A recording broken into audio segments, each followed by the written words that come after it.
Hello. This Sunday, much of America will observe the fall time change by moving their clocks back an hour. How does this affect you? Do you just enjoy that extra hour of sleep? Or does it kind of throw you off kilter for a few days? I'm Leanne with Prosper and Peace, and I'm here to talk to you today about how the time change can affect those with dementia.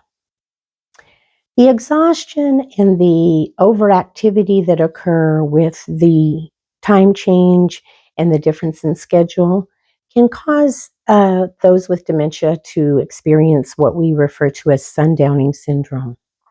And what is sundowning syndrome?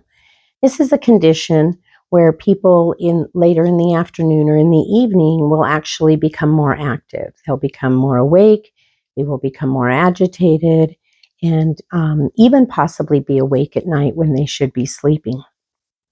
So I'm going to talk to you today about some of the signs and symptoms that you might see to help you realize that you are dealing with sundowner syndrome and how you can best manage it if you are. So, in addition to the increased agitation and confusion we see in those with dementia when their basic needs are not being met, if they're experiencing sundowner syndrome, they also can have increased restlessness.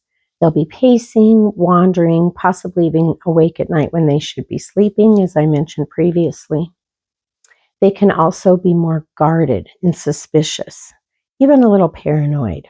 So you'll be watching for that type of behavior, especially if it's new.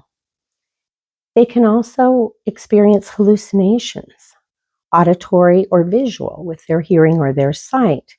They can experience hallucinations with any of the senses, but we mainly see it with the hearing and the vision.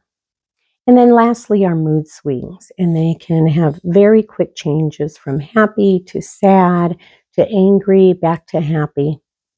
And those are just some of the signs that you may be managing some sundowners with the dementia.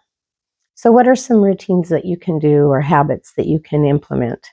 The first is going to be a regular routine and schedule for them. What are they used to doing and when are they used to doing it?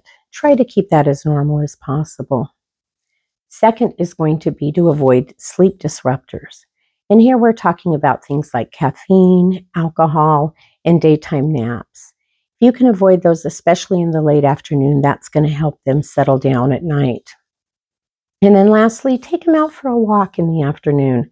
That exposure to the sunlight and the physical activity will help encourage their natural sleep patterns later in the day. I hope that these suggestions will ease the transition for you this weekend, and I wish you a peaceful Sunday and Monday into next week. Until we talk again, bye-bye.